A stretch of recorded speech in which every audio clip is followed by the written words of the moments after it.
Hello and welcome to Paper Plays Julie K.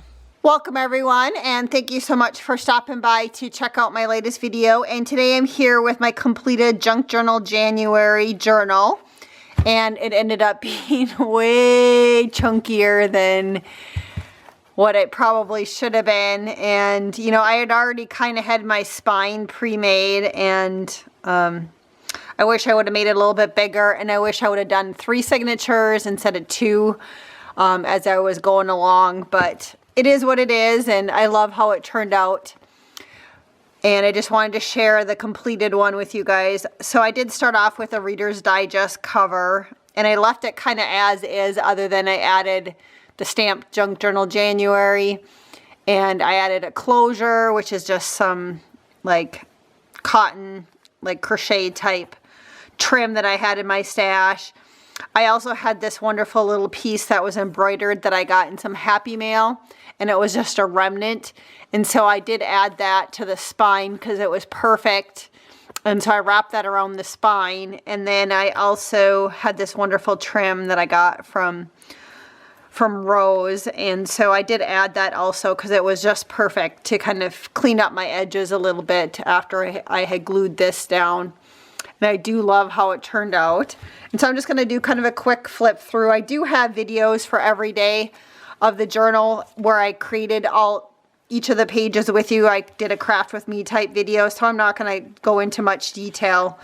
I did add a little bit more lace since then, and I'm probably going to add some more as I work on other projects, and I have bits and pieces left over. I'm going to add bits and pieces more to it, but for the most part it's done.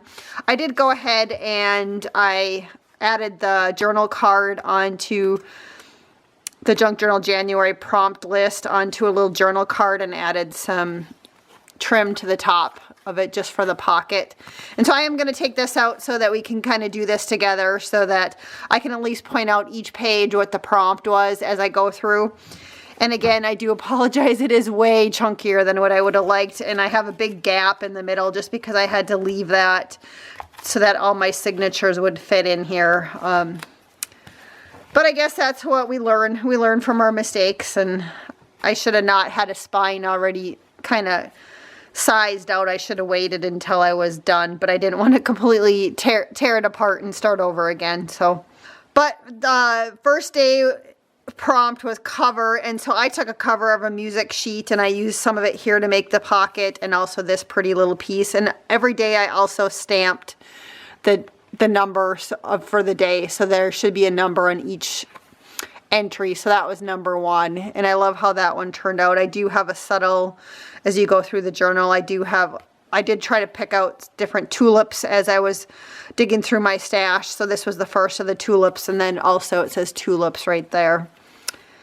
And then day 2 was envelope, and I used a special envelope that was my grandma. That's her name, Julie, on there. And so it does flip open, and I don't know what happened here. Something's caught. So it does flip open. So for the thing, I do have a picture of my grandma, and I had a little journaling spot on this tag right here. I think it turned out really nice. And there was the original envelope. You know, if it continues to keep on falling apart, I'll have to maybe washi tape it or do some taping, but hopefully it doesn't do that. And then, so that was day 2. Day 3, we did tickets. So I created this little page edger here in number 3, and I added this little journaling spot right there. So that was day 3. And then day 4 was, what was day 4? Day 4 was outline. So I did an outline of a bird that I had traced, and you can open this up. And I do have a little pocket here if I need it to put something in. But I didn't add anything, and I'm glad I didn't because it's such a chunky monkey. So that was day 4. And then day 5 was depth, and I did depth of field, a photography term. So I have a picture that my husband took, and there's the word depth of field right there, and there's some journaling spots right here for field observations for photography. And again, that just flips over there. So that was day 3 and 4.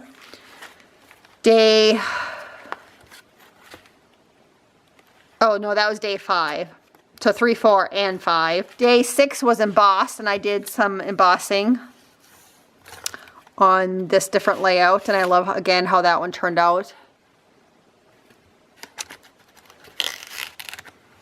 And day 7 was tuck spot, and so I had this fun little tuck spot of this vintage lady, and then I added some ephemera into the pocket.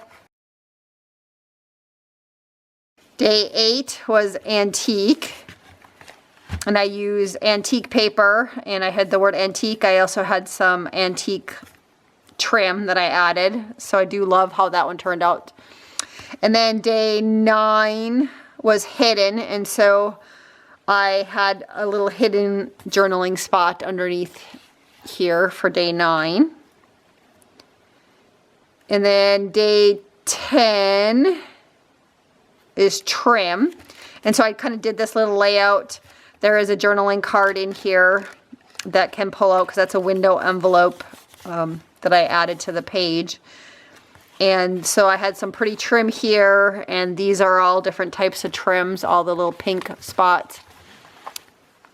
And I had that pretty trim. So this does open up, and this flips open up here.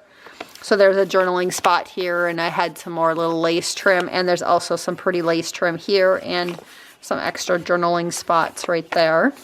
So that was trim. Day 11 was magazine. So on this one I did a belly band on this page, and in the background I had like an old magazine that I used for the background of this, and that's the magazine, but I also tore out a piece of that magazine to throw into the belly band. And then I was inspired by the little image on the magazine with a dress form, so I did stamp a dress form and make another little journal card.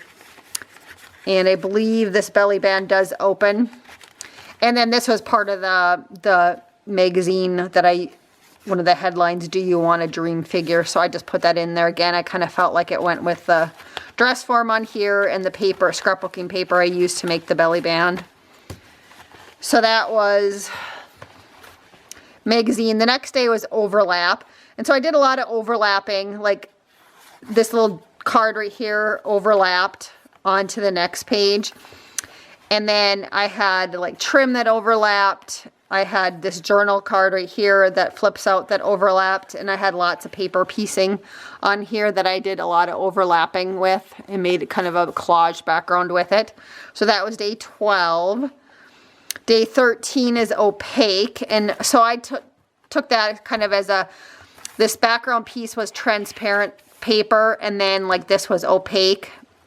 So I kind of did a kind of a play there with opaque and transparent, and I just have a little journal card that I created, and these two also pull out for journaling spots, kind of a little pocket with tuck spot.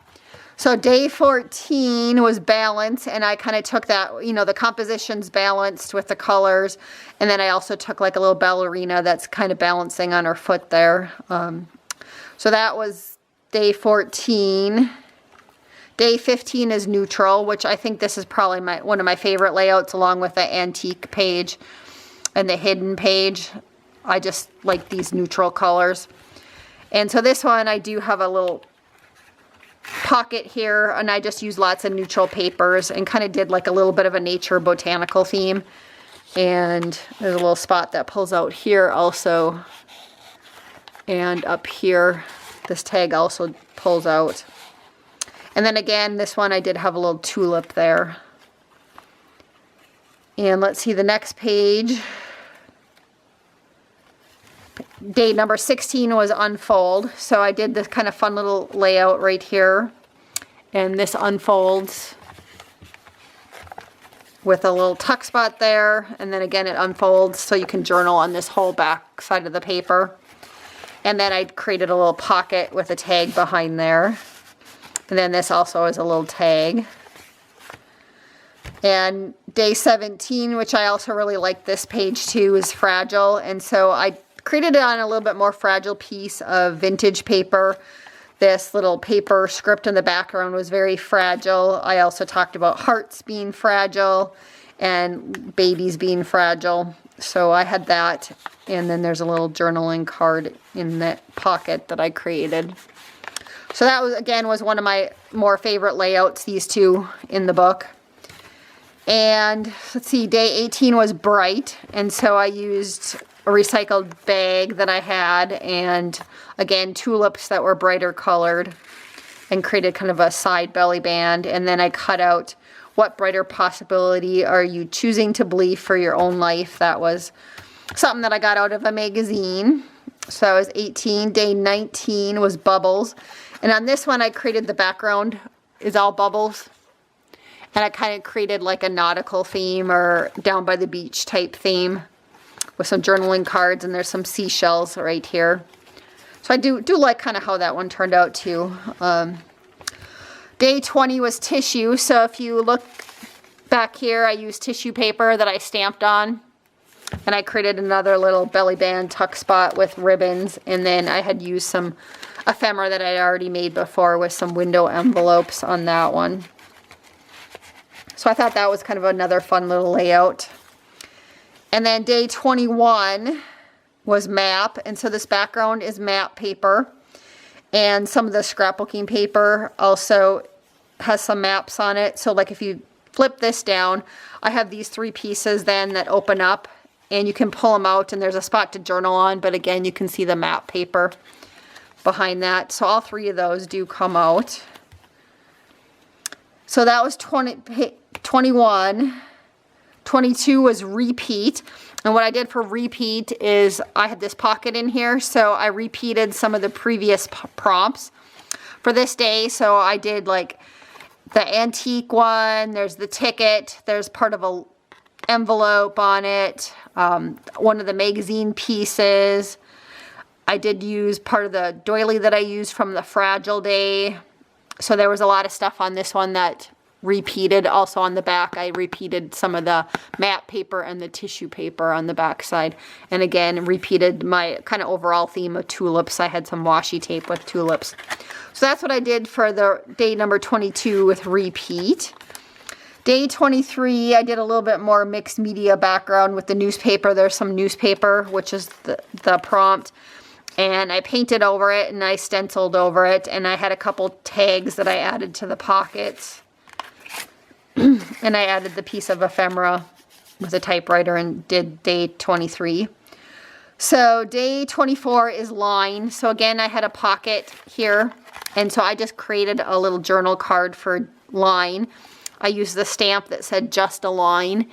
And there's lines on the scrapbooking paper in the background. And then also like a postcard, you're just dropping someone a line. So that also fits the theme. And then again, in the back side, there's some lines and another journaling spot in that one. So that was day 24. Day 25 was modern, and I kind of chose like modern art. And so I created some modern art, and then I kind of contrasted it again with some older Renaissance art, because I had this little junk mail or junk that came from a candy bar of the Mona Lisa. So I made a little flip there just so I could use that. So I kind of compared and contrast different eras of art. So that was my modern day. Number 26 was movement, and I created a butterfly. And this one the butterfly does pop up. And I just was thinking about the movement of a butterfly for day 26. I love how that one turned out. Day 27 was crumpled, and so I do have some crumpled tissue paper that I used here and here. And then some of the lace on the little journaling spot was crumpled when I glued it down. So that was the next day for 27. And day 28, what was day 28? Was sealed. And so I did seal some paper inside of here with a wax seal, and I just created a little layout. I do have a little tag there. And then day 29 was reveal. So I thought, well, it'd be fun to have like a journaling spot that you could reveal. So if you open this up, it does untie, and then you can open it up to, it's a little gatefold thing, and you can have a journaling spot there. So that was kind of the reveal spot. And I believe I was going to make this into a pocket. Yeah, so it can also be a pocket too, so that you can put something in the pocket. Again, I chose not to add stuff to all of the pages just because I knew it was going to be chunky. I like to decorate, so. And then, let's see, the next day was day 30, and this was fabric, so I created a fabric pocket that kind of went over both sides. And there's journaling cards on both sides. It's kind of a fun little theme of the birds, and then I chose some music paper that were called Warblings at Eve, which, you know, there's warblers for birds. And then, let's see, day 31 was a letter. So I did add another envelope to my layout. I had this rubber stamp that actually said letters on it. So I did kind of a layout with that. But it does open up, and I added a piece of paper, and after today's video, I'm actually going to write myself a letter on here, just talking about the challenge and what my favorite pages were and what my least favorite pages were. And I'm going to also write down some of my favorite comments that people left for me while I was doing this, while they were watching. So I'm going to write that. And then to finish it off, which you guys didn't see this, just because I did it on my own, I just added some scrapbooking paper to the back cover. And this music sheet that had tulips that we used at the very beginning right here, I just took the little remnant that was left and I created a little pocket just to kind of finish up the back inside cover. And again, there is the back side of it. And it does close. Again, I love how it turned out. It was a fun challenge, and hopefully I'll be able to do it again next year, but we'll just see what's on my calendar again next year, if Meg does this again in January or not. But it's going to be a fun little journal, and again, that's what it looks like on both sides. So first of all, I just wanted to thank everybody so much for watching today, and I also wanted to thank all of you ladies that left comments throughout the whole video series that I did. I really enjoyed reading those, and thanks again, everyone. And until next time, I hope you guys all have a wonderful day and happy crafting.